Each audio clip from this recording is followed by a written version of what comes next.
you had a wonderful weekend, as always, and as I've always said that. Now, what have I got in today's program? Ethiopia, and it's all over the news. Even to today's news, it's there. It's been there for the past, since November. Can Ethiopia remain the same after its internal war with the Tigray People's Liberation Army? Is the question my two guests are trying to answer today. Now, within less than 2 months before the end of 2020, a civil war broke out in the Horn of Africa. Unlike other wars in other parts of Africa, this time it was a country that had been stable for decades and was admired by many other countries, both in Africa and other parts of the world. Now, Ethiopia, the country that has the headquarters of the African Union in its capital city, Addis Ababa, became part of the usual African story. After all, the usual African story. I hope you mark those words. When war broke out between the federal government and its regional government of Tigray, the question is why? That's one thing that Africa is trying to answer, and other parts of the world. So, after so many years of the countries hosting so many African conferences on good governance and being a role model to many of them, why now in the 21st century? With me in the studio to discuss this issue are two gentlemen who come from the region and are well informed than most of us Africans and other people about the rest of Africa. I'm going to ask them to introduce themselves, starting with my name is Yafet Zuru. Jacket Zuru. Yafet Zuru, and yeah. I live here in the United Kingdom. Yeah. And I'm an observer of the whole. I come from Eritrea. I'm an Eritrean who lives here in the. An African analyst, yeah. Yes, and especially the whole of Africa, especially regarding Eritrea and Ethiopia. Yeah, that's very good. Okay. My name is Wandemu Makonnen. Dr. Wandemu Makonnen. I am a former lecturer of Addis Ababa University, and now I'm an academic here at the University of Buckingham. Yeah. I have been fighting or struggling to get human rights respected in Ethiopia since 1991 to this day. Wow. So I know you made it a career. It is not a career, just as long as there is injustice somewhere, there is injustice everywhere, and you have to fight and for human rights. That is what I am committed to. Okay. Now, I want us to start on a point which has always discussed. Any wars in Africa has a historical background. I look at this war and I think that old wounds are being opened up. These wounds were there, maybe before even the coming in of the white people and so on. These wounds are never there. And these wounds never healed. Now, Tigray's People's Liberation Front was once in power for 27 years. Now, when they left power, they went back to their region, and they refused to join into the new government to assist Prime Minister Abiy Ahmed. And from what I hear, he's been trying his level best to unite Ethiopia, especially with the people from that region, and nothing has been happening. Now, the history there, is there something in that region where we could say that if former Prime Minister Zenawi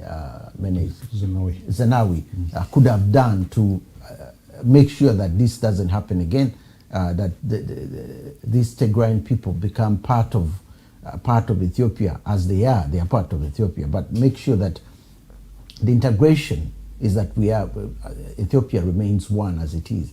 Is there something? Was it the problem, or is it the problem of the current Prime Minister? Because this didn't come out of the blue. Okay. To begin with, you've got to know the nature of TPLF. Tigray Liberation Front.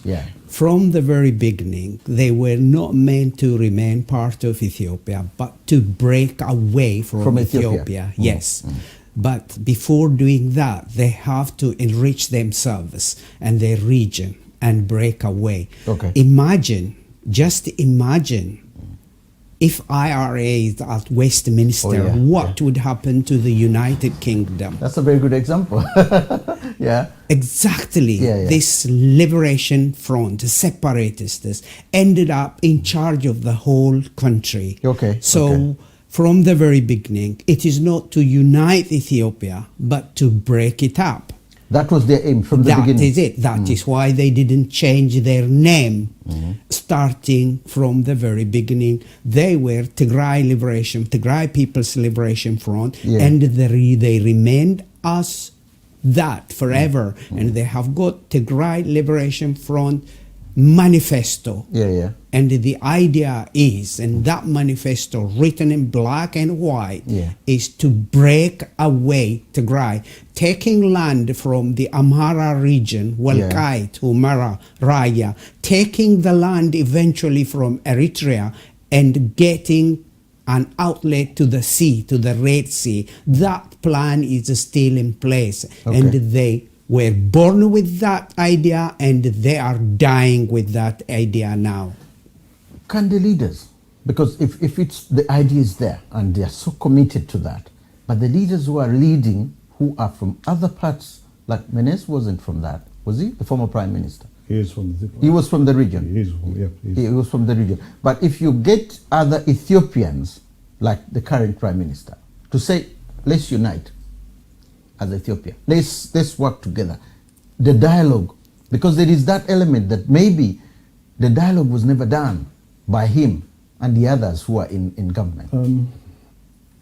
Before I start, I have to pull you up on the fact on your introduction. In the sense that you said that Ethiopia had been this oasis of calm and everyone was. I think that's fundamentally false. Really? Yes. Because we didn't hear of any wars for over 30 years in Ethiopia. You wouldn't hear it because the TPLF. Maybe it was happening internally, internally. In 27 years, the TPLF had a good ride with the Western media, which was covering it. I mean, as I'm sure Dr. Mulindwa would probably know more than I. But ever since the TPLF took power in Ethiopia in 1991, they've been killing people wholesale. I mean, you can mention the war with Eritrea in 1998 to 2000, where, I mean, countless Ethiopians were killed. You can mention the numerous atrocities being committed in the Somali region in the eastern part of the country, which no one really knows about. And then you can mention the atrocities being committed in Gambella region, where people were forcibly removed. Tens of thousands of people were forcibly removed from their land to be given for agriculture. So this notion that Ethiopia had this stable country is totally fabricated. It's a lie that's being propagated within the Western media. It hasn't been. And I'm sure when you say Africa, other African countries were envious of the development of Ethiopia.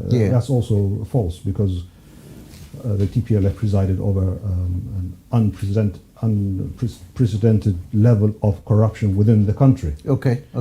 Billions were lost and opportunities were lost. Coming back to the question regarding Meles Zenawi and could he have done more, or was he responsible? A recent interview by the president of Eritrea, President Isaias Afwerki, mentioned something about in 1994 when the Ethiopian constitution was first drafted. Meles Zenawi, I don't know for reasons clear to himself, gave a copy to the Eritrean president and asked him to review it. And on his review, the Eritrean president said that this is a constitution that will lead to disaster.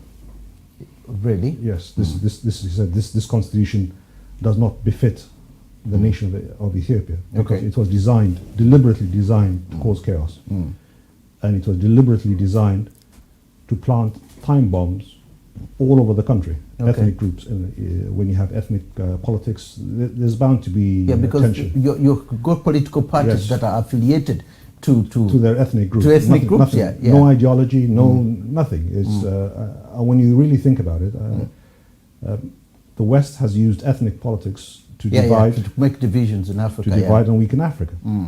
Because when someone, for example, a peasant farmer from a certain ethnic group would have more in common with another peasant farmer from another ethnic group rather than a top businessman from his own ethnic group. I know. So people should form parties along interests rather than ethnic lines, which you have no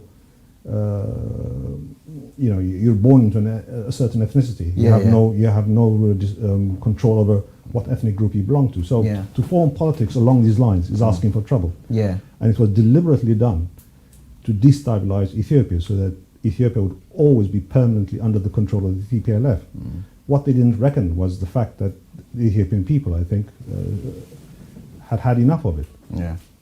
Now, I'm looking at what they were actually stating themselves. Now, for example, according to TPLF, that's the Tigray People's Liberation Front, Article 62.9 of the 1995 Constitution is clearly states that the House of People's Representatives has the order of the federal intervention if the state government is in violation of the Constitution order, and that happened in September. The Constitution term limit of the House of People's Representative, the Prime Minister, and the government was 5th October 2020. And for that reason, it considered the incumbent constitutional eliminated after 5th of October. The government should have had election, should have been out of power, should have had elections, either they are voted back in by the 5th of October or not. But Abiy, the Prime Minister, extended the election twice, and to them that was illegal, and because of that they didn't consider his government to be legal, and that was the beginning of the conference. Are they right? Are they right in? It's another lie that they fabricated. When you think about it, the constitution to the TPLF was not worth the paper it was written on. I think again, my colleague would explain it better. They've never respected their own constitution that they've written. With regards to elections, in their history regarding elections is abysmal. In 2005, I think they lost the elections and they ended up killing 200 people in the capital under the very nose of the Western embassies and the African Union. And then in 2010, they won 99.8 or something similar percent of the parliamentary seats, which is a mockery.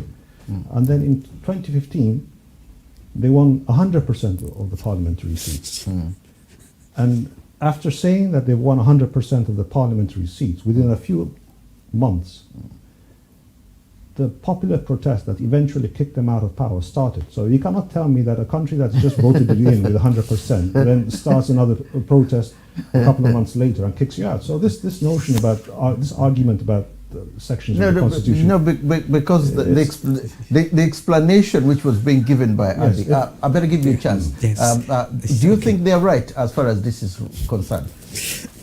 My colleague has said, first of all, let us put it that they had never, ever respected that constitution, because they are the ones actually who designed it, who actually thought about it, who actually drafted it, who approved it. You know, this constitution. This constitution is used to subjugate the people, to divide and rule the people. Now, let's go back to the constitution they wrote.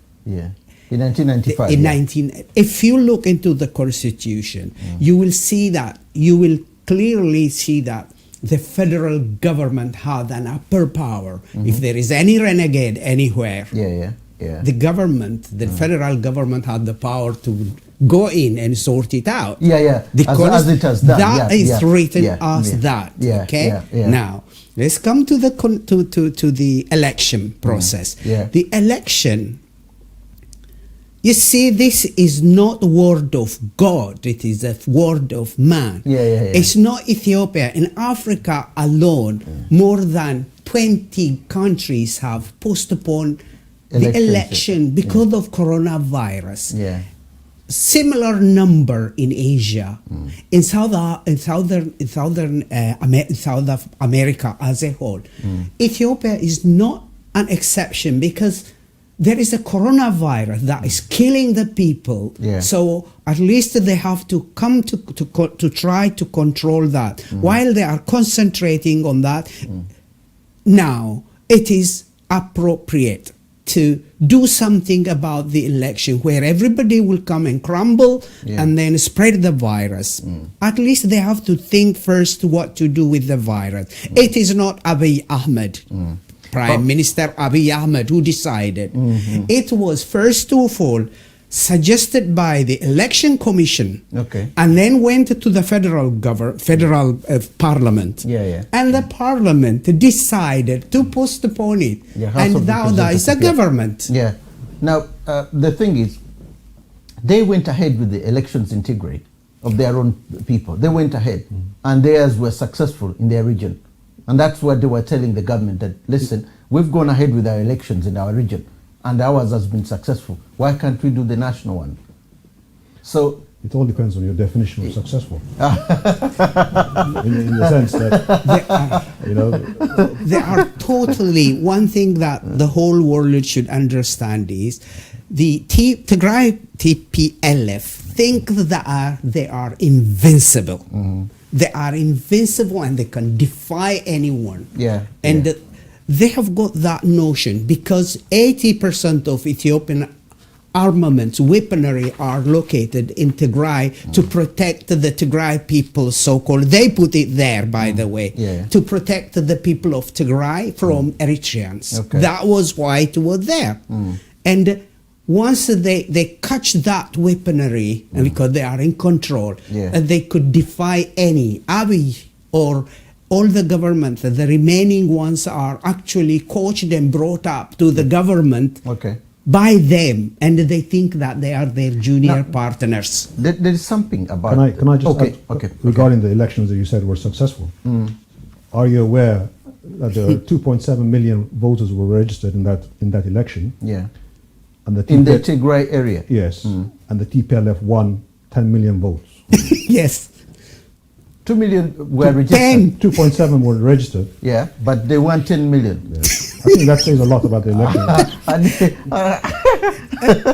If you want, we can show you, demonstrate where they announced 10 million voted for TPLF, but the population of Tigray as a whole, including children, is 6 million. By what miracle 6 million? And they had, where do they get the other half? Initially, when you followed the Twitter, they said their election commission said it was an error, and then they came out with, there's two systems: the first past the post system, and then the proportional representation system running together. And there was a muddle. So, I mean, I think only the TPLF knows how it managed to get 10 million votes from 2.7 million. I don't know, but it's ridiculous. The whole election thing was just a ridiculous farce. It wasn't even an election. There's something which I think the rest of Africa, and including me and other Africans from other parts of Africa, are trying to understand, and that is the issue of Ethiopia has had. Somalia has the same thing, and I think in other parts of Africa, it's something that's coming up. I think the only exceptional country is Ghana. Ghana is going away from that, and other parts of Africa, but Nigeria has it away. This is the ethnicist federalism and ethnic national politics. This thing has happened such that, like it is in Ethiopia, there are certain political parties are affiliated to certain regions and to certain people. How do we end this? Because it is a bigger, somebody may be a doctor, he may be a lawyer, he may be a highly person with a lot of intelligence, and he can actually be a very good leader. But the problem is he comes from a wrong ethnic group, and he's not given. We are seeing that in Uganda, where I come from. So I'm seeing, how does Ethiopia move away from that? Because that could be the most destabilized thing. Tigray wouldn't be moving away on its own. It comes down to the people who formed the political parties, or people who practice it. It comes down from the fact that it's ethnicity has been a poison from colonialism. From the very beginning, You know how the British did it, the divide and rule. The divide and rule, The divide and rule comes because they say one ethnic group is better than the other. One ethnic group has been suppressing one group. The British were in Eritrea from 1941 to 1952. And they tried it. They tried pitting one ethnic group against the other, one religion against the other. For them, it was a classic example. So Africans have to rise at a certain point and say enough is enough. Because when you look at the European elections or when you look at the American elections, no one questions where Joe Biden is from. Exactly. No one, when Trump was from Texas, no one said, why is he from Texas? Why can't we have one from Missouri? No one says that. I mean, the president, Boris Johnson, I don't know where he is from, but the Welsh don't say, why do we have him? But they have a language. The language keeps them so that they don't actually observe where you come from. But we have a language problem. But how about Switzerland, where you have 3-4 languages going? Okay. You got me there then. So it's not the language, it's the attitude. It's the attitude. This attitude of trying for no reason at all. I mean, Ethiopia is take Ethiopia for example. Ethiopia is a massive country with massive resources. If people work together, I'm sure they can get along together. There's enough room for everyone. Education, because they didn't do quite a lot. Haile Selassie didn't do much with as far as education is concerned. Venice didn't do a lot in building schools, because with education, this is where Ghana is a model. Ghana has a highly educated population. They may be in and what sort of education are we talking about? Are we talking about A for Apple education, where when you teach an African child who has never seen an apple to equate A with an apple? No. Or Western education, where education? No, the education is such that when people suddenly realize that we all have a lot to lose, the dialogue can exist because you have all gone to school. You have at least been in classrooms, and you've studied with each other. You have intermixed with each other, and you know that tomorrow, if something goes wrong, affecting him, it will affect me as well. So it becomes part of like here, for example, the level of education is an issue that we can even sit down and debate. Whereas in other parts of Ethiopia, people can't even debate. Because when you've seen the film, we've just seen a few minutes ago. When you say education, there are no schools. There are no, Yes, but then again, it's usually you find that it's the least educated that get along together. It's the elites that believe that they're entitled to something that they fight. If you have two poor peasant farmers together, they'll be working together to help each other. But if you have two highly educated people, they'll be fighting for the same position in the government. And so they'll have reasons, I didn't get the job because of that. But the thing about Africa is, or the whole of Africa, the ethnicity is, we have to move away from the past. I mean, someone said that you make sacrifices for the future. You do not make sacrifices for the past. The past is gone. You can acknowledge that atrocities have been committed by one group or not, but that's in the past. You have to look forward. It's a question of how do we survive. It's not how we survive, it's how we survive. How do we move forward? A classic case is... but when you don't bring closure to the past, it still comes back to haunt you. But how do you bring closure? When you talk about closure, the classic example is the case between Eritrea and Ethiopia. For the past 20 years, I mean, 1998, 2000, there was a huge border war. Thousands were killed. I know, For the past 20 years, there's been a state of war, thanks to the TPLF. But the leaders, when the Eritrean leader, President Isaias, found a willing partner in Prime Minister Abiy, he was magnanimous enough to say bygones be bygones. You cannot rectify the past, but you can build a better future. Oh yeah, you can. Do you think these ideas are making any sense with education and rectifying them? Okay. Well, there is a positive part and negative part of education. I am an educator. Okay. That's why I looked at that. I come from an old generation, so I was educated during the Emperor Haile Selassie time. At that time, actually, it's only a few that were educated that were revolting against the government.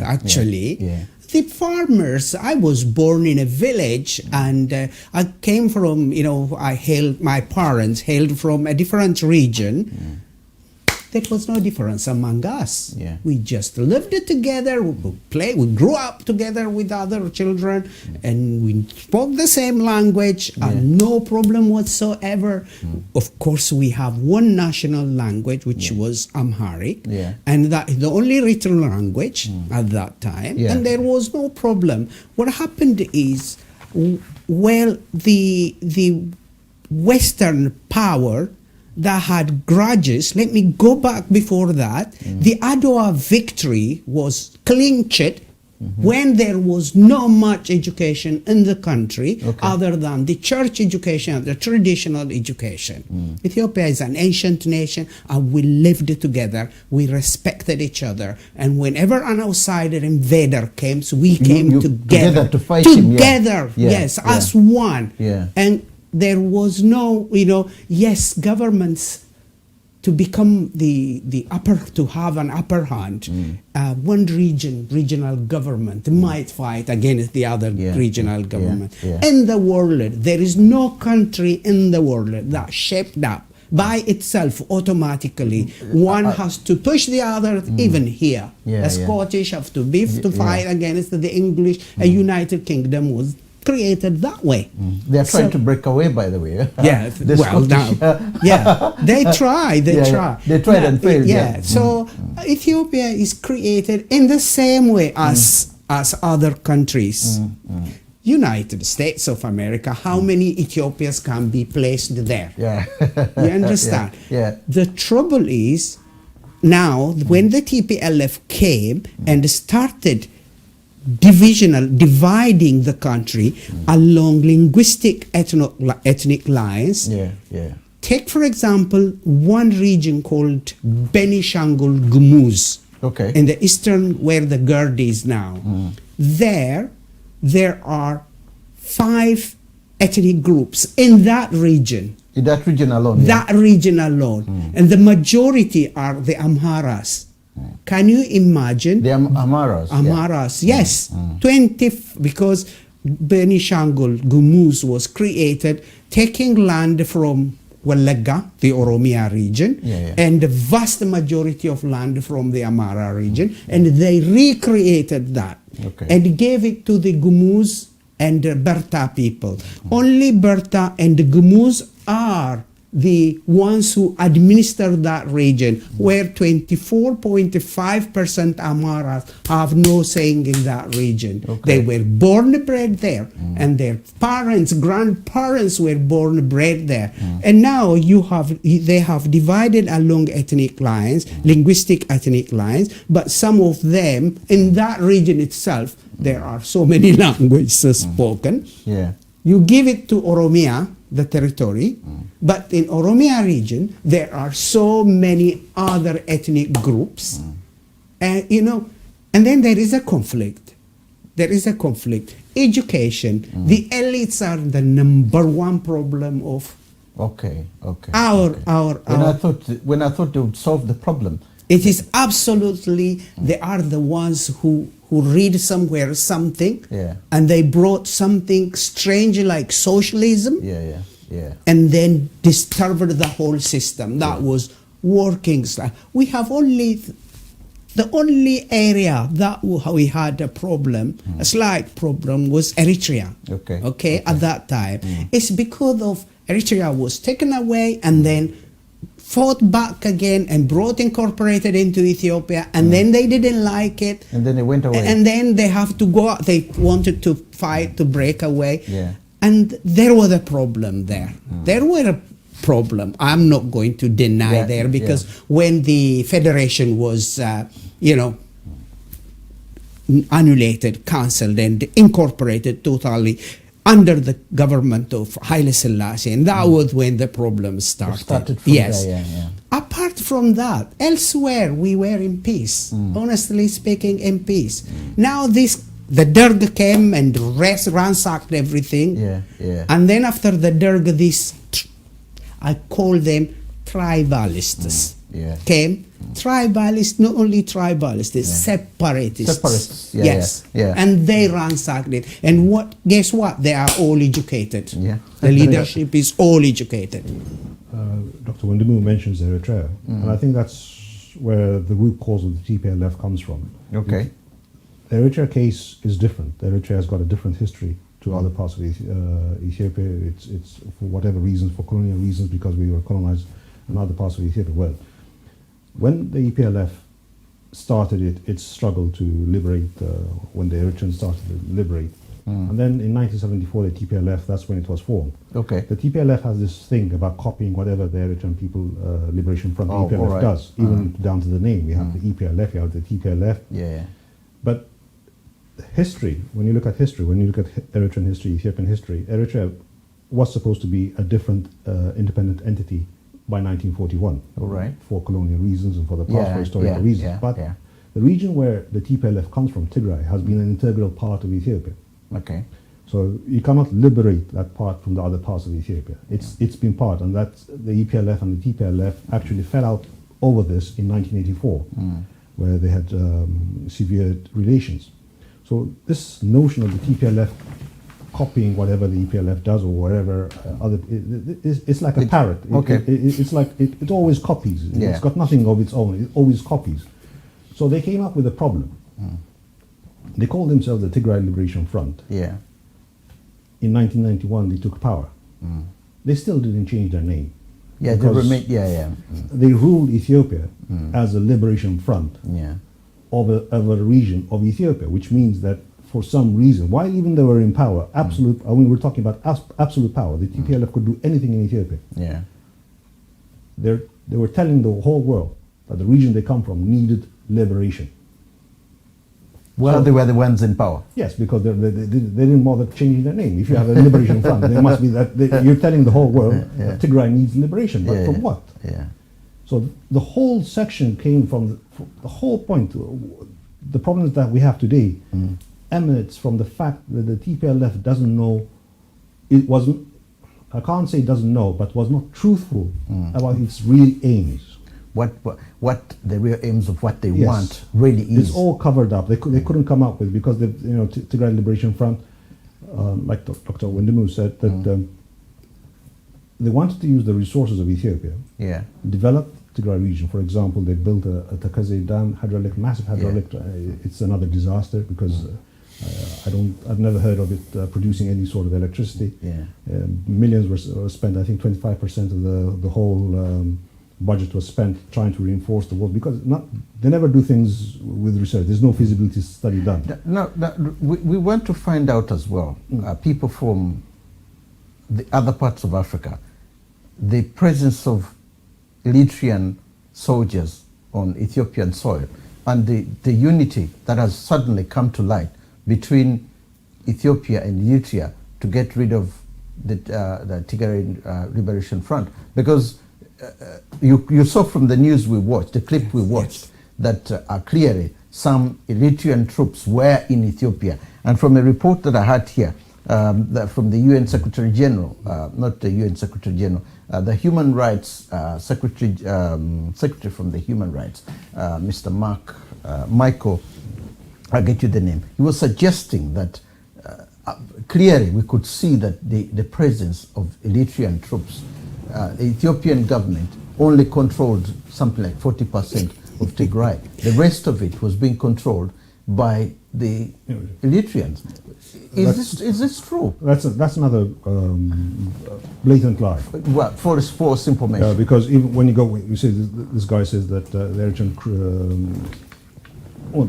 Ethiopian government controls 40%. His name is Mr. Mark Lockham. He says 40% is controlled by Ethiopian troops. So 60% is controlled by Tigray. And he's the head of UN Chief Coordinator of Humanitarian efforts within the region. That's his suggestion. This is the thing about when people, when you look at Africa, its history is written by people who never speak the language of the locals. This guy's probably never doesn't speak. You have a whole myriad of experts who never speak a single language of the 100 and something language. So had he listened, the regional government of Tigray, the current regional government of Tigray, says he controls 72% of Tigray. And the areas that he doesn't control is the areas that were formerly part of Tigray from 1991 but are now under the control of the Amhara special forces. So, and then this guy comes along and says Eritrea controls. Eritrea has got no issue, has no purpose in Ethiopia or Tigray. Eritrea might have taken back its own land that the TPLF had refused to hand over despite the 2002 border ruling. there are no Eritrean troops in Tigray, and no evidence has been presented. It's all this clearly or credible, nothing. And there's a clip on Al Jazeera where she shows you a green army truck. Yeah. And it says evidence of Eritrean truck, and then it zooms into the license plate. And it's an Ethiopian one. No, it's an Eritrean one, but the vehicle is different. It's a white minibus. Yeah. So all these claims about Eritrean troops being there, it's false. And also, I think the regional government or the prime minister, because the TPLF had a massive... the thing is, but they don't deny that their troops are there. They haven't even commented on that. They have. Eritrea. They have. They have on a number of occasions. Because he's only supported the prime minister of Ethiopia. He said he supports the prime minister of Ethiopia. That's the president, the prime minister of Eritrea. No, the president has never uttered a word about the situation in the information minister has made it abundantly clear that there are no Eritrean troops inside Ethiopia. Okay.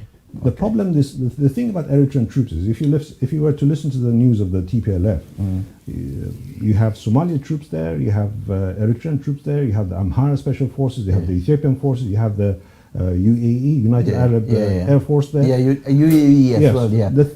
All this comes from the fact that they've been parading themselves before the conflict as this mighty military power. They were even saying that they would not be giving the prime minister, the Ethiopian prime minister, the opportunity to escape. Meaning,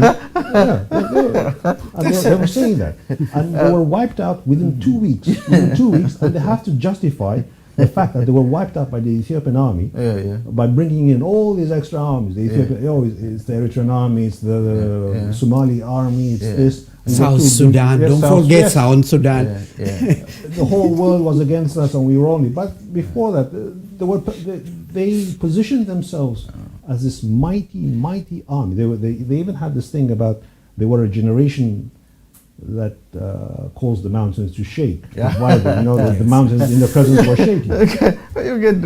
Let me comment one thing on that, please, about this Eritrean army thing. TPLF was so desperate that to get Eritrea involved in this war, desperate, and they rained 16 rockets on Eritrean capital unprovoked. So that is inviting to provoke a wider war. Yes, to invite the Eritreans to come. The Eritreans just stayed. Of course, Badme was given back by Abiy. Said, "Come and take, and please let us be. Let's develop our region." I don't even see that the difference between Eritreans, Ethiopians is absolutely artificial because we all call ourselves Abashas. And what happened is, here is what happened. Here is what everybody should know. Before the war broke out, because it was discovered now, there is a company, a factory called Almeida Textile Factory. Okay.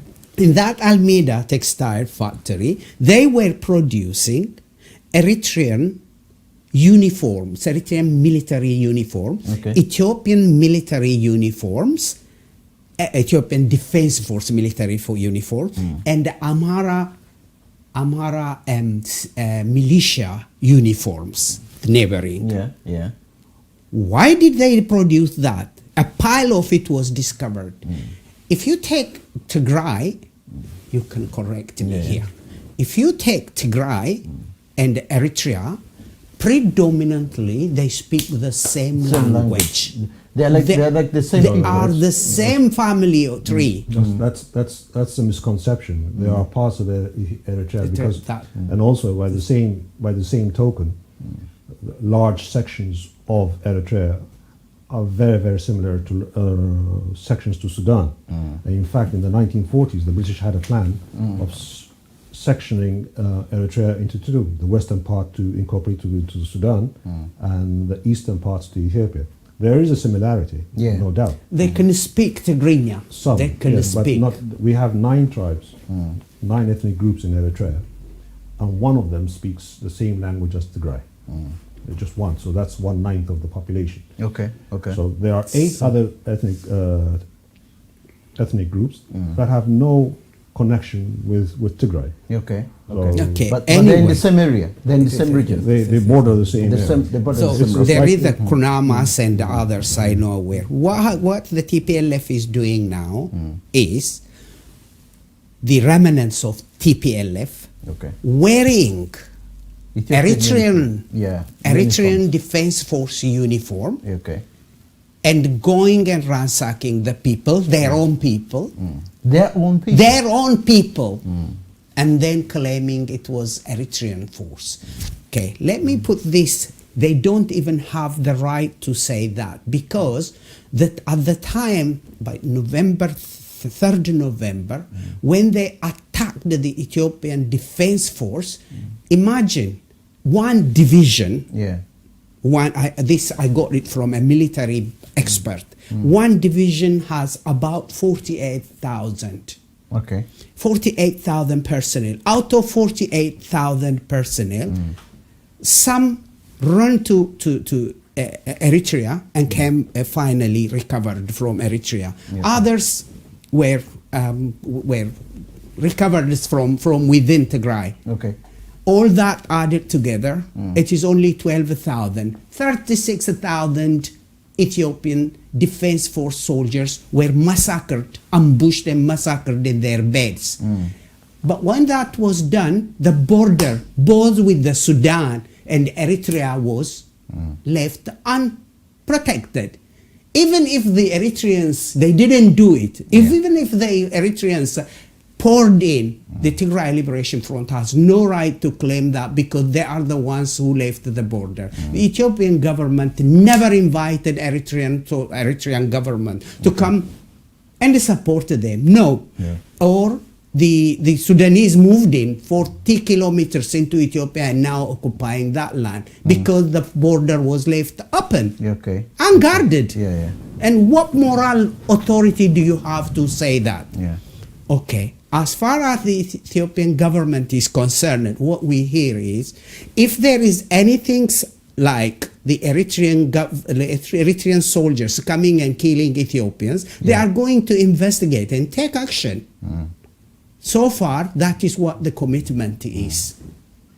Okay, now before we go ahead, I just want to acknowledge a number of people who are sending me messages in regards to this issue. Donna Ocharli says he's an African. That's all he says. And another one said, Deba Katema, he says, simply saying he's watching the program. Then there's Asnafi Mamush, I think he's from Ethiopia. You guys have no clue to what you're talking about. No idea at all. You better change the subject. That's Ashafu Mamush. And then there's Yalina Nambiru, his name sounds Ugandan, who says it's interesting to learn all this.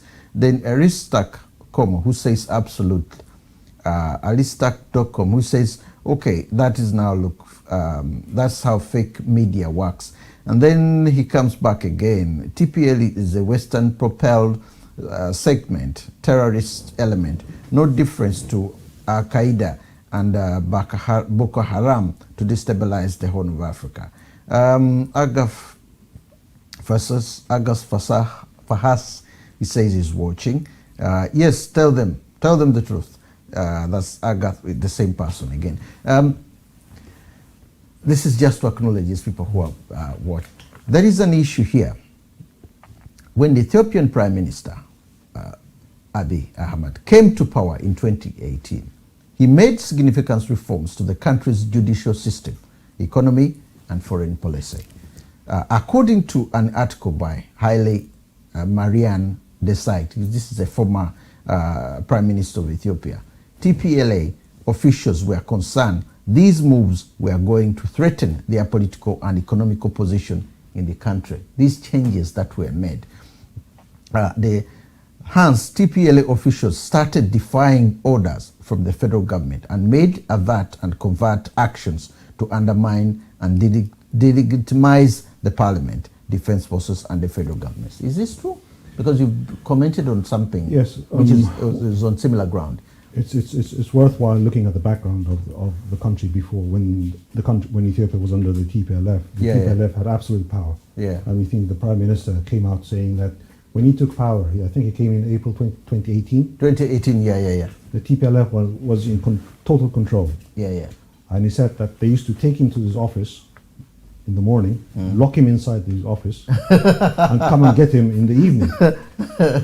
And they'll take him home, lock him in his home. Yeah.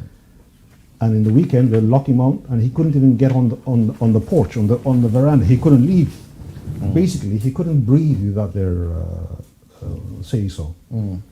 And it is from that point that he managed to get the reforms. It's from there that he's come this far. Okay. So obviously, these are a group, a very minority within the country and within Tigray itself, who had total and absolute control over the resources, the security services, and the army. And obviously, when reforms were coming in, and when there was, I think there was 4 or 5 years of popular revolt.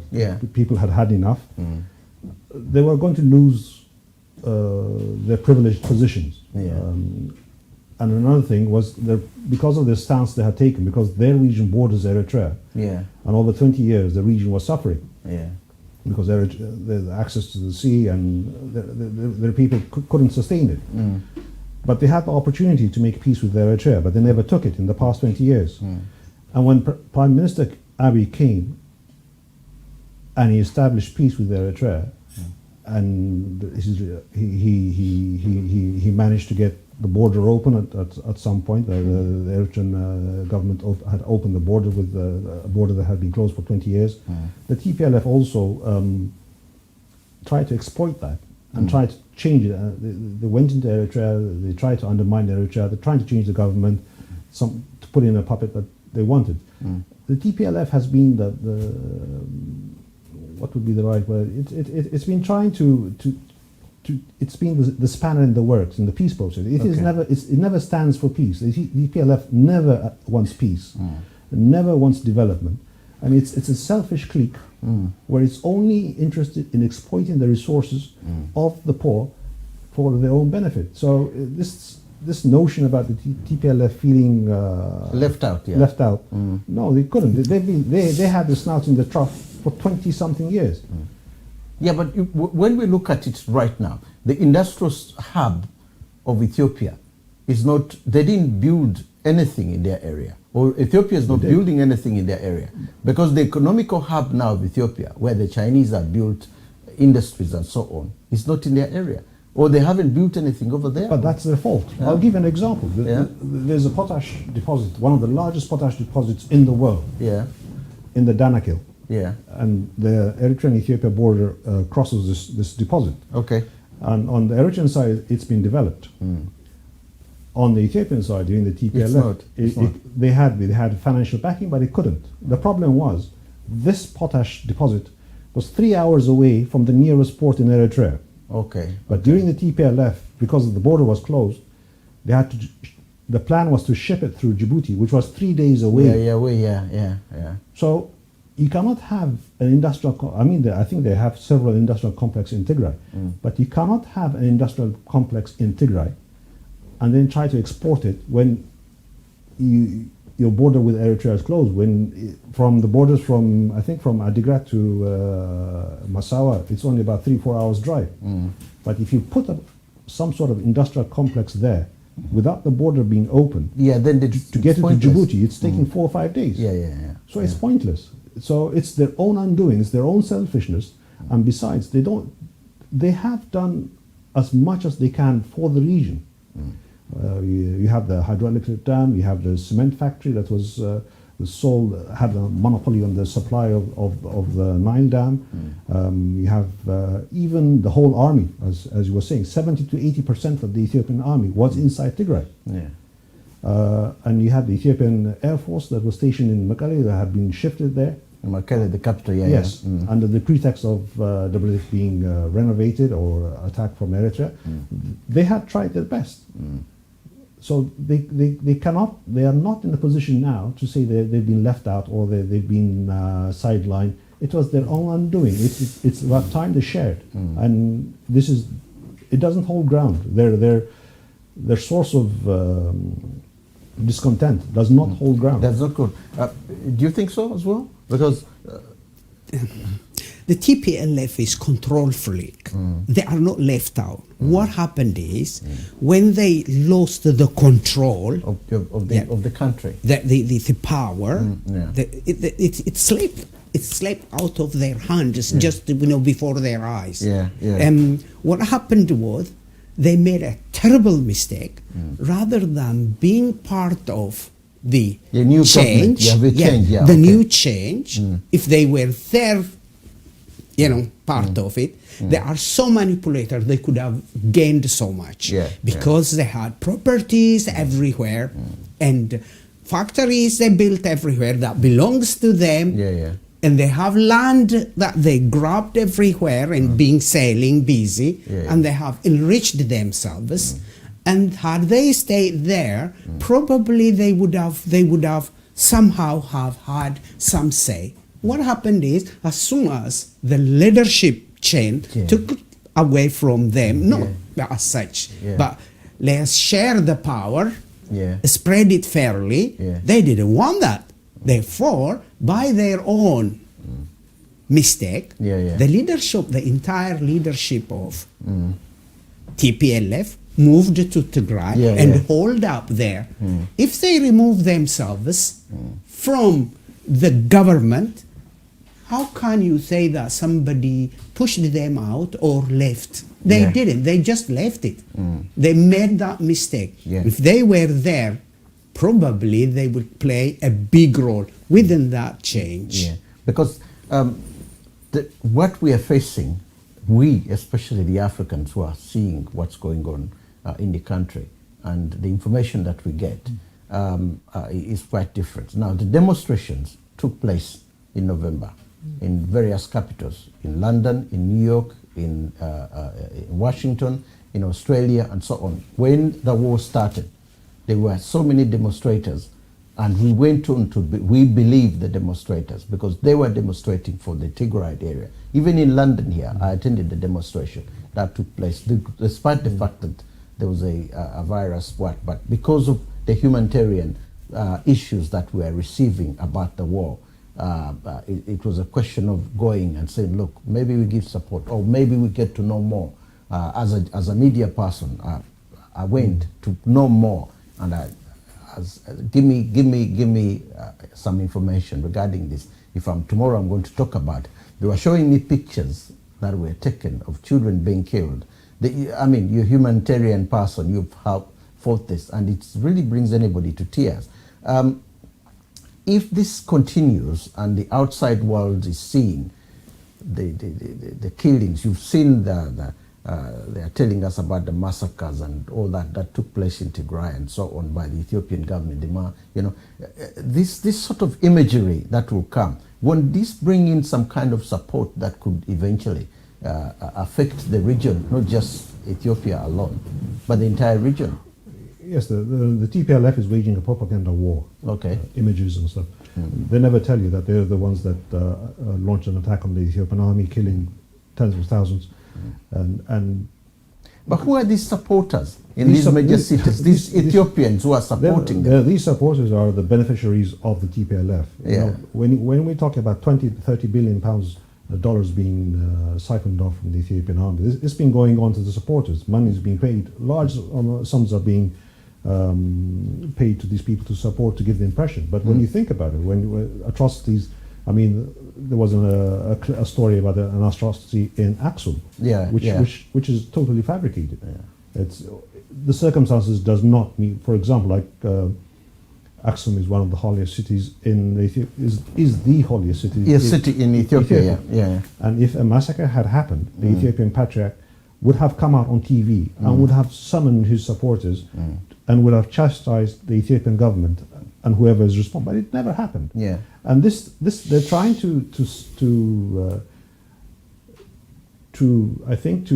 force the West to take action by producing all these. I mean, like Dr. Windham said, pictures of Boko Haram claiming that it's in Tigray. It's actually the Tigray. And it's working against them, because sooner it's the classic case of the boy who cried wolf.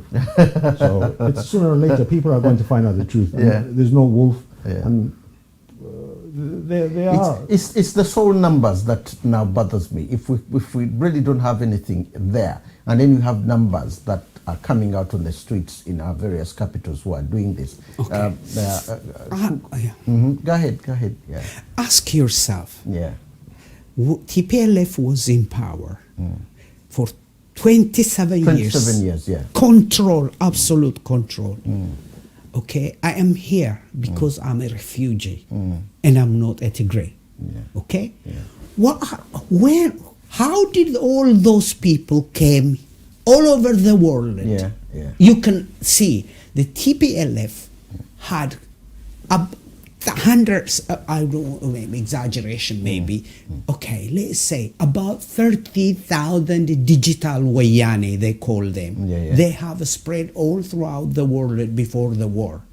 Some came as students, some came as diplomats, some as traders, and they are everywhere. Yeah, yeah. And how did they come here? You see, if these people were the rulers in Ethiopia, they should not leave Ethiopia because that is the most comfortable place. These people were sent all over the world beforehand. Let me put this clearly to you. Yeah. While they were in power, let everybody know, while they were in power, they managed to get their people into absolutely crucial places throughout the world. Let's say, take World Health Organization. They put their man there. In the World Health Organization? Yes. They put him, Dr. Adhanom. We fought against that. Yeah. We failed. But they put their man there. They put their man in Amnesty International. Yeah. They put their man in UNESCO. Believe it or not, they put their man in UN Human Rights Commission. Yeah, Commission, yeah. They implanted everywhere their men before this war because they thought they are going to defeat the Ethiopian army and then they become, and then the world might, start complaining about it. Yeah. So, but these people in the key places would be doing the political job. And now these big guys are coming. They were saying we will finish the war within a month and then capture the Addis Ababa, the capital city, and remove that man, Abiy, we will remove him. That was what they were saying. They didn't have the support of the people people of Ethiopia. The people of Ethiopia completely lined up. Let me put it, 90% of the Ethiopian people completely lined up behind the government. I am the opposition. I oppose the government because some human rights here and there are still, abuses are there. And I was critical against the government. But when this war broke out and when I saw what is going on, I have to voice against the TPLF. So this notion, these people coming out and making drama, rolling on the street, and then making a drama, people wearing Eritrean uniform on the streets of New York and showing how they were beating up. That is absolutely a drama created by all these people. These people. Predominantly Tigrayans, and then some Eritrean opposition that want to overthrow Isaias Afwerki. You can correct me if you like. This, you will see some Eritrean flag, holding some Eritrean flag among them, but the majority of them are TPLF digital wayanes, they call them, that the TPLF in advance dispatched throughout the world.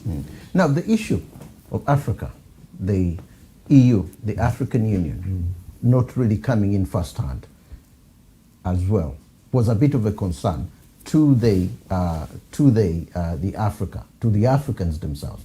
Here we are, we have the headquarters of the African Union, and you have a war in your own country. You've just won the Nobel Prize, and something like this happens in your own country, and we are looking at it, and we are looking at what's happening outside.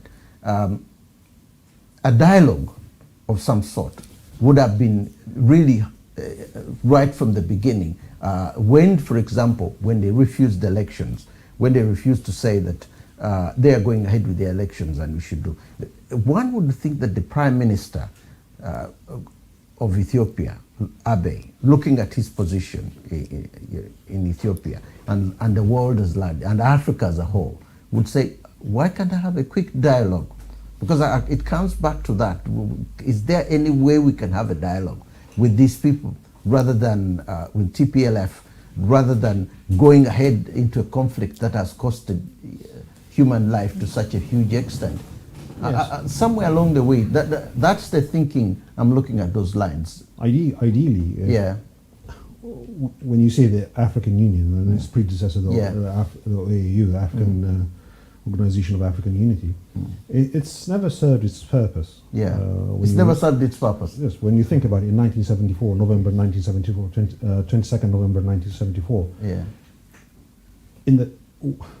in the backyard of the OAU, yeah, 60 of the former ministers of the emperor were shot. You were shot and killed, within earshot of the OAU. OAU said nothing. Yeah. And today, the graves, the African Union is built, literally built on the graves of those people, where those graves were. Yeah. And when you look at Libya, it was silenced. And when you look at in 2009, 2011, the African Union, I think, kind of played a role in the United Nations imposing sanctions on Eritrea. Yeah.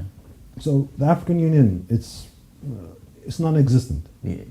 It's not an organization. It's in the pockets of the Western world, and it sings the song that. Yes, it's a burden to the African people. Yeah. So with regard to the dialogue, I think a great deal of effort had gone into resolve this matter peacefully. Especially, I think, from an outside observer. I've noticed that the Prime Minister of Ethiopia, the current Prime Minister of Ethiopia, is in fact, I think, probably the first Ethiopian leader not to have executed his way into power, or not to have resorted to deadly force to hold on to his power. To hold on to him. And a great deal of effort had been made, both by Eritrea and by Ethiopia, to incorporate the TPLF in the peace process. Opportunities were given. Like I said, are they going about it the wrong way? The TPLF had the attitude, it's either they have it all or not. They were not willing to share. Yeah. And there was a case where the TPLF leader would go to the capital, speak with the Prime Minister of Ethiopia, make agreements, and then go back to his region and say totally different something thing. very different. So yeah. It was also a question of no one knew who was in power, who was pulling the strings in the TPLF. Yeah. And there were hardcore elements within the TPLF that wanted war with both Eritrea, with both Ethiopia. Hence the reason why 16 rockets were fired on housing complexes in densely populated areas in Eritrea. Yeah. So the TPLF was not an organization that is not a normal organization that you can sit down and negotiate or come to agreement with. It is an abomination of nature. And it should not exist. In fact, it should be banned. I believe a lot in dialogue. I believe a lot in dialogue, and I believe that somewhere along the way, there should be one person in there. There should be something. Ethiopia is a male-dominated society. Maybe we should bring in women to a certain extent. We bring in the women and see if the dialogues can be done. Do you guys think so? Shall I add there something? Yeah, add on something, yeah. Okay. Yeah.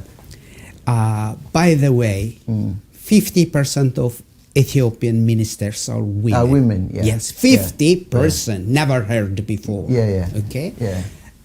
My friend here, colleague, said it clear. Yeah. TPLF has to have 100% or no? Or no percent, or nothing. Yes. As for the dialogue, yeah. And you said women. Yeah. The Minister of Peace is called, the minister herself is a woman, and her name is Mufriat Kamil. Mufriat Kamil went to Mekelle with tears flowing like flood on her cheeks. That's the capital of Tigray. Yes, the capital of Tigray. With tears flowing over her cheeks, she begged for dialogue. She begged, and there is a television. Debretsion was sitting, and all these Sabahat Naga were sitting and just watching her crying. She couldn't get to their heart. Mothers of Ethiopia, quote, mothers of Ethiopia, from all over the former provinces or now regions, gathered together and went to Tigray, again Mekelle, went on their knees. If anybody kneels according to our tradition, if anyone kneels before you will not sit there. You just go there and get the person and put the person up. Out. Please, please. Don't do that. No. The mothers were crying. Please, no more dialogue, please. And then the Debretsion said, just to stop it. That is what he told her, to stop it. And then these women left.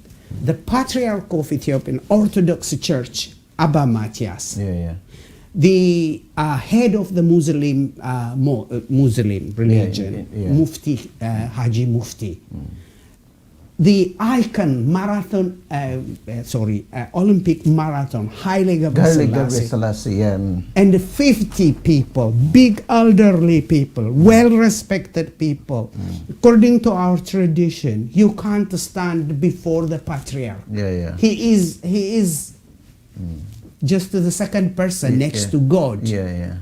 These people came not once, went to Mekelle, not once, twice before the war, begging.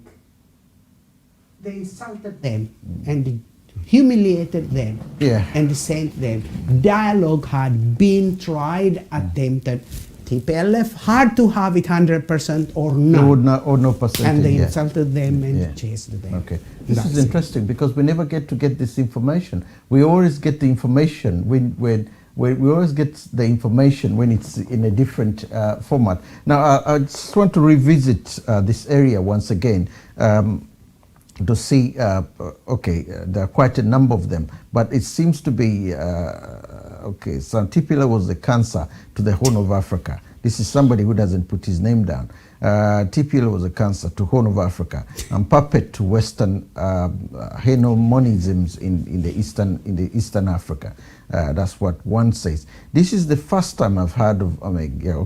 We're truly appreciative that Africa and Africans truly deserve a voice of the global mainstream media. Also, well done to the host of the acknowledging. Thank you very much.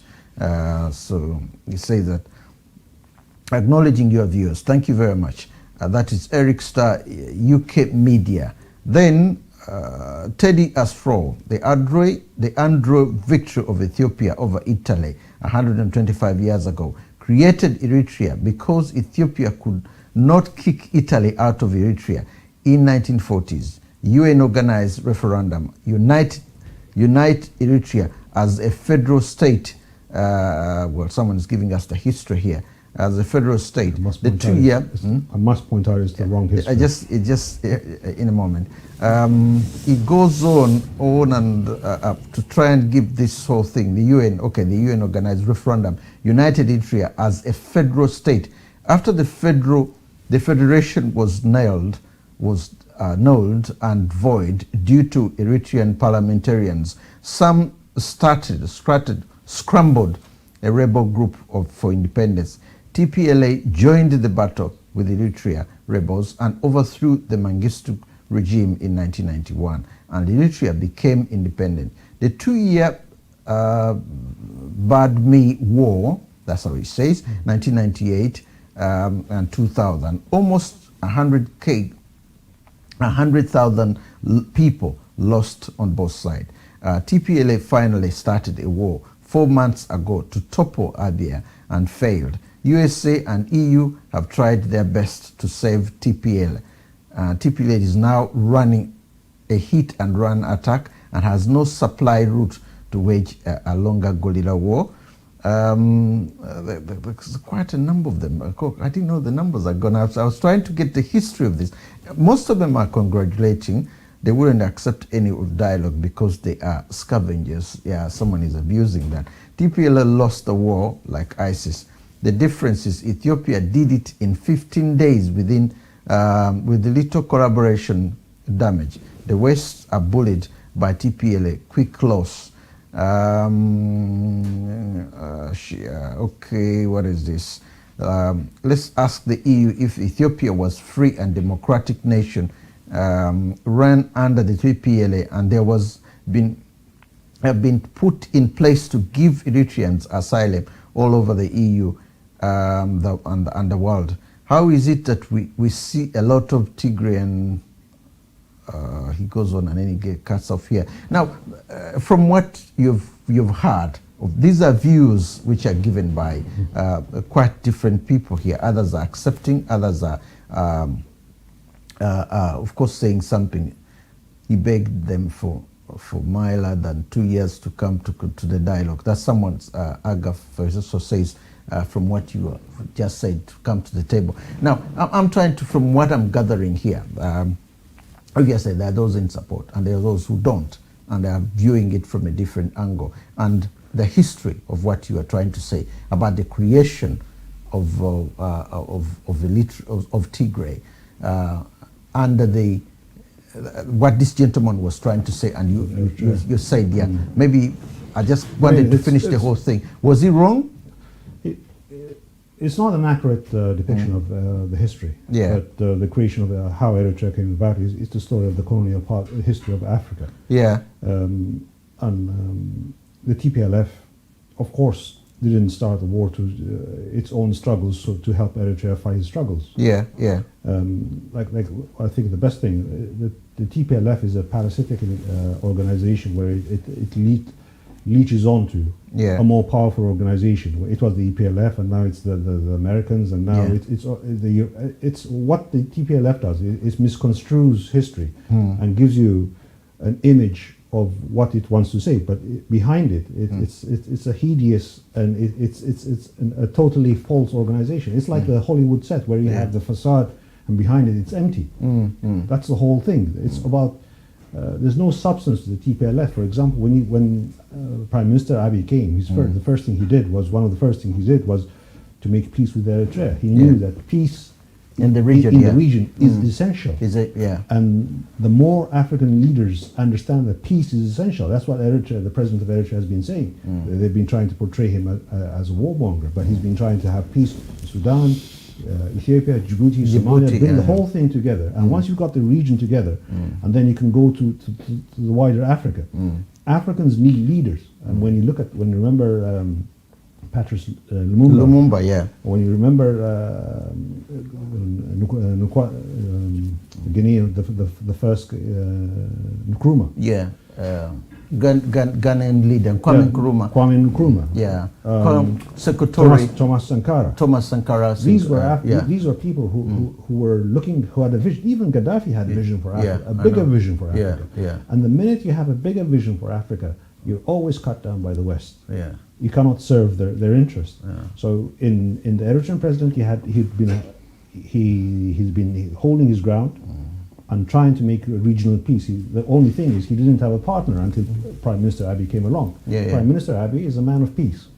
Of course, there's been disputes and a lot of unrest in the country, but that's the nature of the transition. Is it worth the cost of the human sacrifice which has been done so far? Because the suffering, you've heard from the news, on the Sky News when they went in, the massacres that they were showing us, and also the people who have died so far during this conflict, because the refugee, first and foremost, in Sudan, Somalia, and other parts of Africa that have gone out, we can't refuse that the human suffering hasn't taken place, despite the fact that, of course, now that the war is not what it was, but the humanitarian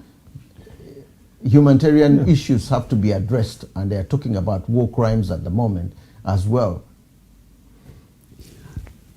That could come to the Ethiopian Prime Minister if indeed really it's proved. If human rights investigation is launched on fair ground, it is the TPLF that would be persecuted as war criminals, right? Prime Minister Abiy, as my colleague rightly put it, is a man of peace.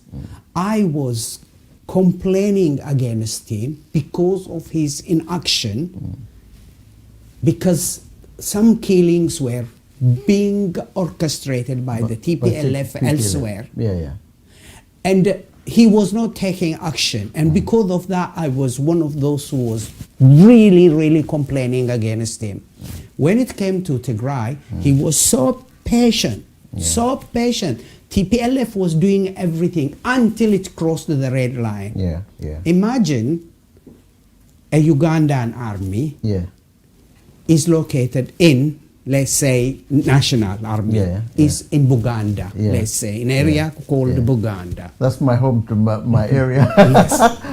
You give an example. I took a wrong example, don't but worry. tolerate don't it. worry. No, Okay? I'm just joking. It is, I'm just joking. It is now a Bugandan, militia goes at night, ambushes, and kills all 36,000 people, army there. And the central government, okay, now it is Museveni. Let's say Museveni is a fair man, let us say. Will Museveni, as a Nobel Peace Prize, would sit down quietly when it is national army, the national defense force, the most, where 80% of weaponry, national weaponry, was concentrated there. When the personnel, so many people were there, innocent really. Those national defense force were not a threat actually to the people of Tigray, because they were farming with them, the people, and harvesting with them. And imagine this, it is like slaughtering your own lamb. You understand? And that army was brought up by the TPLF itself. When they were in power. Yes, they wanted to leave. Abiy wanted to deploy them from there. To somewhere else. To somewhere else. TPLF ordered the people to come out and lie down on the street and never to let them go. The army shouldn't leave, Yes. And then that is, now when they killed them, when they massacred the 36,000, the Thekuture Getachew, someone, one of the leadership of there, he came out, he said, we are allowed to do that. It is a preempted strike, and this is a threat. If Abiy ordered the army, and they could overrun Tigray, that is why we did it. There was that fear. that they could overrun Tigray. Preempted, yes. There is a red line where even a Nobel Peace Prize leader cannot sit there and accept it. A Nobel Peace Prize doesn't mean don't protect your people. It is not a war as far as I'm concerned, what is going on in Tigray. It is a peacekeeping force, and there is a renegade criminal people ransacking the area. Not only ransacking, they were planning to run over the Amhara regime and march to Addis Ababa. In order to bring in other international organizations, they were striking, shooting rockets at a peaceful neighbor. Now we are peaceful neighbors with Eritrea. And in order to provoke Eritrea to come in, they were doing, what are they doing? They are doing so that it would be regional conflict. What does that mean? If any if UK or UN takes their arms into that area in the name of peacekeeping, which they cannot do, which is absolutely interference in the internal affairs of the country, there are other powers that would not sit there quietly and watch. In 1935, Ethiopia was attacked and all by Italians, and all the colonialists here allowed them. Guess what? In 5 years, the Second World War started. And now, if they continue like that and pushing Ethiopia to the brink, the Third World War would start again. The issue of the African Union, the Mozambican president, the former Mozambique president, Samora Machel. not Somao Machel, the former Mozambique. Somao Machel is the one who died. Yeah, but the former president who retired. I'm trying to remember his name. He retired a couple of years ago, and he was trying to come in as a dialogue, as a peaceful negotiator. And there was even a suggestion of an African army, African Union army, to come in and be part of the peace process if the Prime Minister Abiy had accepted. Would this have been it wasn't worth a gamble? But what we are looking at as Africans, most of us, is the human life. When we talk about 500,000 people, you've heard the gentleman there say, these figures are not exaggerated, are they? Because when they talk about 500,000 people, just that one being misplaced.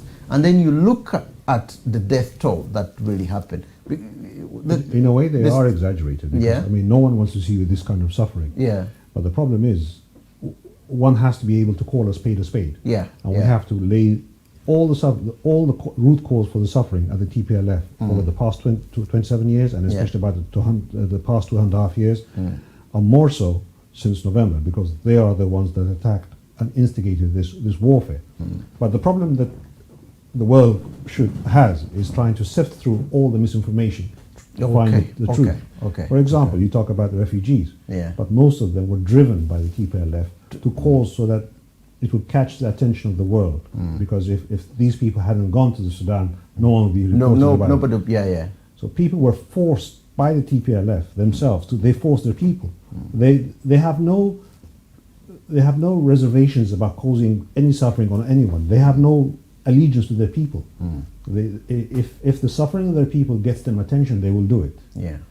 If like what it was mentioned before, they would be wearing different uniforms to slaughter and kill their own people. They have no allegiance. These people are not normal. We cannot use the normal method that we use with normal people to deal with these people. So when you come to the dialogue, you cannot have a dialogue with them. For example, they tried to have dialogue with Eritrea. The case of Badame, where Badame was a town that was disputed and then it was awarded to Eritrea. On the one hand, they tell you that Badame is Eritrean, and then on the other hand, they tell you Badame is Ethiopian. And then they say it was a final and binding agreement that they signed, and then they went back on that. So after signing a final and binding agreement, if you go back on it, and then not only go back on it, you want the judgment to be changed when either Badame belongs to Ethiopia or Badame it's a binary thing. So if you say that you don't agree with the decision, and Badame is not Eritrea, then you mean it's Ethiopian. So they have a long history of being untruthful and unwilling partners. So whether Prime Minister Abiy sat down and had dialogue with them with an African, it would have made no difference, because they would have tried to do whatever they wanted to do, and what they wanted to do was regain what they lost at the expense of both Ethiopia and Eritrea on one side. So the only way you can deal with the TPLF is by eliminating it. You're eliminating it completely. Make it illegal. You cannot. It represents only itself. It has no popular base. It does not represent the people. It only represents a certain clique that is only in for their own benefits.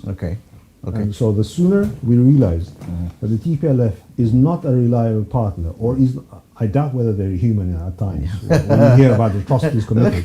Yes, I mean what they did in prison, when they were in prison, and what they were doing to Ethiopian prisoners, and I know from experiences what they've done in Eritrea when they went in 2000.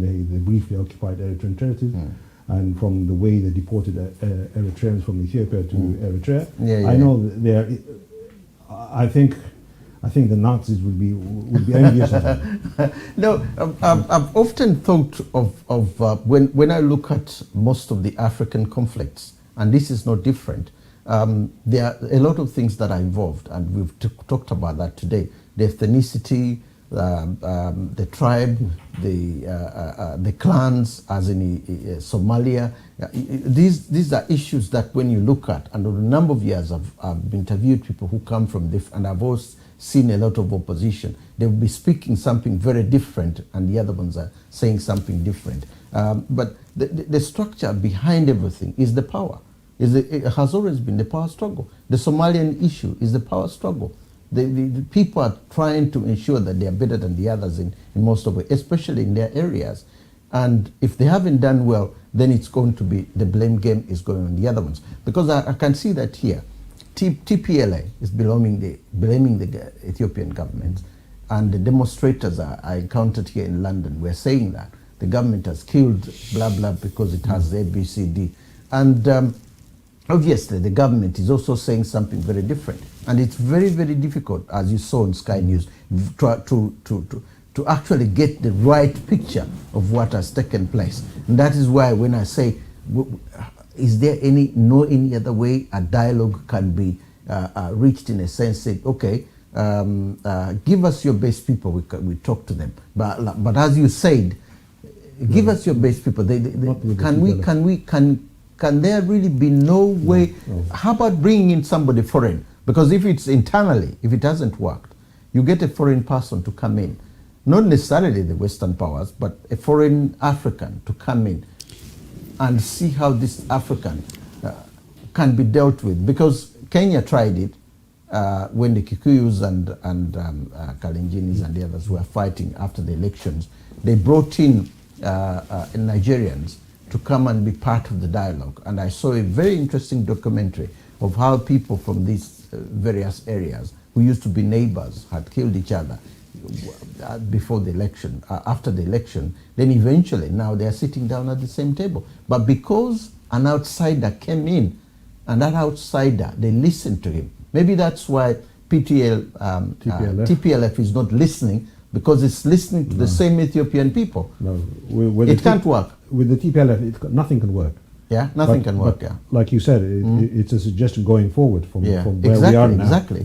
Yeah. But with the TPLF out of the picture, it might work. Coming back to the African question. Yeah. The problem with Africans is we are trying to copy systems from the West that we understand very little of, and try to implement it. Yeah. And then we get in a bind. I think the sooner that Africans sit down and realize that we have a rich history, which we can learn from. We don't, and then another problem is like the report you've seen. It's people who African history has been written by people who have no understanding of African language, of the African of the African language, of the African mentality, of the African culture. And once Africans start to talk among themselves, for example, the image you have of Eritrea is probably based on what you've read in the BBC, the CNN, Al Jazeera's and all that. Not from what you've read from an African newspaper. Or the image you have of Ethiopia is from the images of the Western media. So until Africans can sit down and talk among themselves and come to an understanding, we have no hope. We have to have our own systems. We have to have our own judiciary systems. We have our own political systems where there's a power sharing, but our needs are different. So maybe that's why we have all these fighting between ethnic groups. We have a traditional means to bring on dialogue. Elders.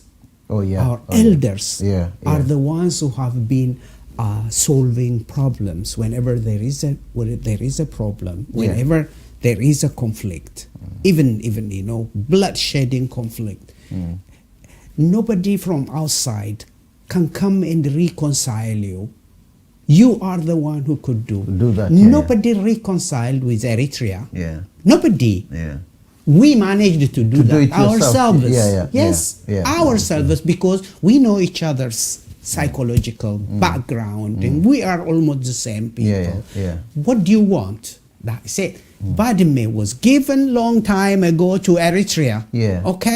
It was given, and Meles Zenawi accepted it. And guess what? While this was clearly written there, Badme goes to Eritrea. Seyum Masfen, the one killed at the front, announced that Badme was given to us, and come out and demonstrate and ululate and jubilate. Can you imagine such liars? And people believed them actually. And we, those of us who were reading and understanding, were saying, what are you doing? They did that. Okay. And now about someone coming from another part of Africa. Yes, Africa. Not necessarily from with the whom? Western. With whom? That is the question. With whom? Now, the architect, Sabat Naga, is in jail. He is captured. Abai Waldu is captured. Aboy Sahai is dead, killed. Seyum Masfan is killed.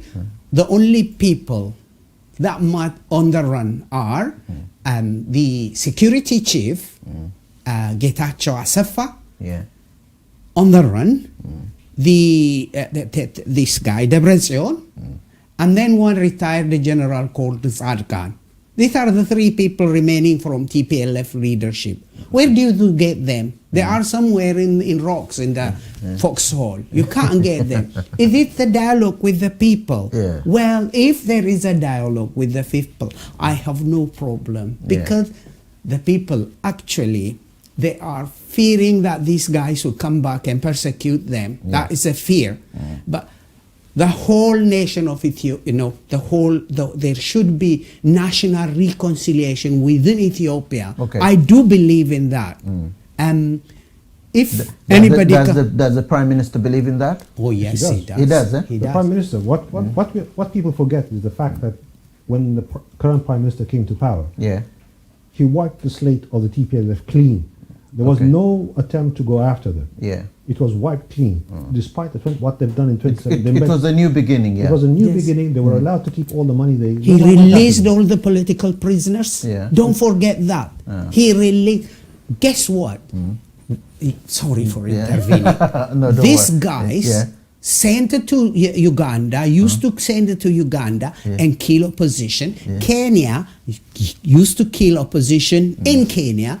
They sent people, their security men, kidnapped Andargacho Senge from Yemen and brought him and caged him in Addis Ababa and sentenced him to death sentence.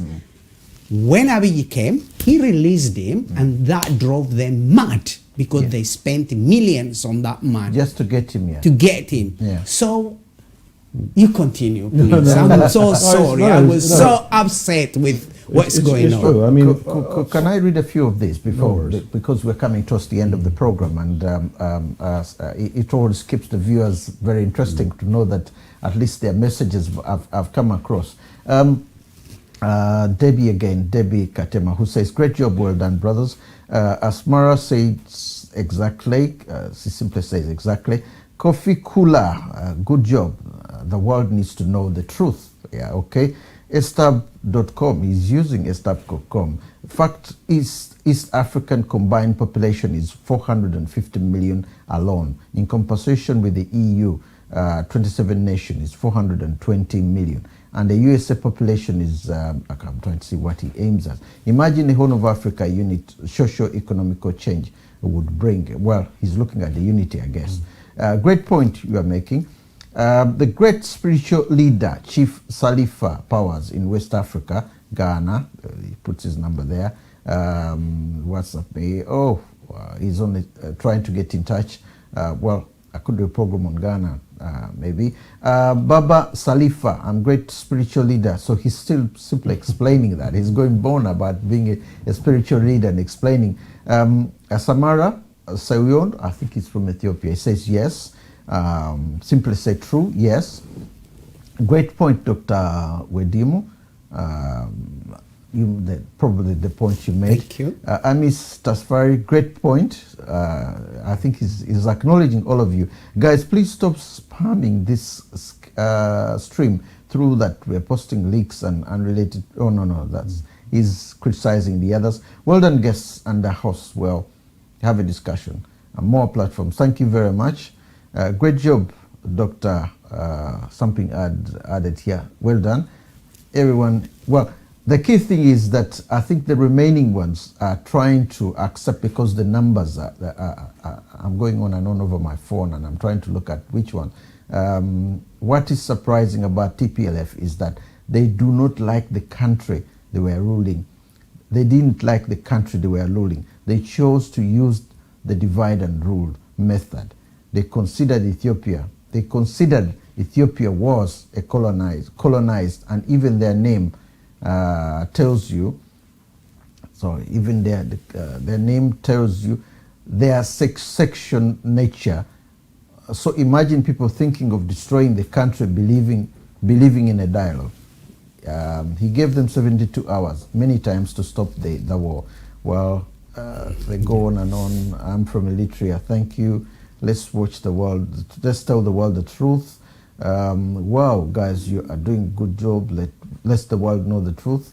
Great, doctor. Thank you for that.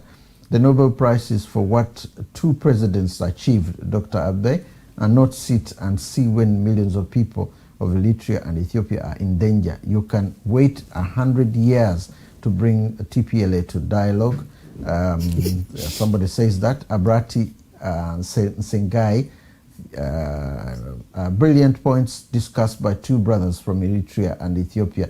Just like them, their own respective nations, men and women, can come out in droves to Washington, New York, and Geneva to put a stop to Western imperial Henego in Africa. Keep it up. Yes, we would like the dialogue. We need to solve this. That's Solomon. The list is quite a huge one. Okay, there are some bits and pieces of negativity here and there, but most of it is quite interesting in trying to get that. Also, I want to say there are others on YouTube channel which probably would have switched on right now, but the thing is Abe Tegena, there are billions of dollars embezzled of the country through various means of corruption activities by brutal so-called Tigrayan Liberation Front for the last 27 years. That is, pressure is the only reason. Pressure is the only reason the main support of TPL is getting by the British and other Western nations and major news mafia mongos to put their hands on the lion's share of the billions. That's a new point which has just come in, which you haven't discussed. Well, it's interesting that we're getting all this. I just wanted a final moment, a word or two before we go, in connection with the what the future holds as you see it. Is this the end now that everything is over? Is this the end? We will never have a kind of a guerrilla movement coming from that region? Because as you said, most of them are either on a run or are killed or are in prison. Is this the end? Because the fear is to have a longer war, like what happened in the war. The war is finished. In my opinion, this is no longer the 70s or 80s where guerrilla warfare was abundant in Africa. Sooner or later, the TPLF in Tigray is going to be finished. The Ogaden region issue is my main worry. We can't have the Ogaden issue anymore. It will be sorted out. But the problem with the thing that the TPLF or the people of Tigray have to realize is they have Ethiopia in the south, which is developing, and they have Eritrea in the north, which is developing. If they engage in a long, protracted guerrilla warfare, the only people that are going to be adversely affected are the Tigrayan people themselves. Okay. Because Tigray is contained. The problem is not going to overspill into Ethiopia nor Eritrea. It's going to remain in Tigray. It is going to remain. It will remain and they should realize that the Ethiopian government at the moment, I think Prime Minister Abiy has offered them not just an olive leaf, but the whole tree itself. So they should take that opportunity. The TPLF has miscalculated. And has destroyed infrastructure that was built over 27 years. And it's time that Tigray should be rebuilt. But if they carry on with their guerrilla warfare, they will miss the boat and they will miss the bus and they'll be left behind. And I don't think anyone wants them to be left behind. So it's up to the Tigray people to oust the TPLF amongst themselves, to deny its support, and move forward. But remember that a person who has money, most of what screams most of the African wars is money. The war in Angola remained up for a very long time because there was a lot of money involved behind. The weapons could be brought in and so on. So the most of the African wars, somebody is behind these wars, and because they want these wars to exist and so on, and these are people with the money. They have the money because they've stolen a lot of money from the government. I understand that. Yeah. That's why I said that Tigray is contained. Yeah. Okay. Tigray is, there's no way they're going to get, once what they have is finished, there's no way they're going to get supplies. There's no force going, no one's going to airlift supplies into them. The border with Sudan is closed. Tigray now is a contained region. If the TPLF has just to surrender, its only option is to surrender and let the people live in peace. Okay. And carry on with their life. Can I have? Okay. My last word, what I would say is, whenever there is a conflict, there is destruction. Yeah. Okay. The infrastructure mostly destroyed by the TPLF themselves, and the people of Tigray needs peace and rebuilding of the infrastructure. Whoever thinks well for Ethiopia and Ethiopians, including the Tigrayans, should not just try to force Ethiopia. If they meant well, they should come and help the Ethiopian government to rebuild the Tigray and help people that are displaced. Of course, when there is a saying, when two elephants are fighting, it is the grass that gets destroyed. And here, it's that applies here. So these guys cannot come again, really, and nobody will accept them. It is the people of Tigray that matters. If you care for people of Tigray, please come and help the government build Tigray again. The conflict is contained, as my brother here said, within Tigray. It's not going anywhere. And now the warmongers are crushed, whether they like it or not.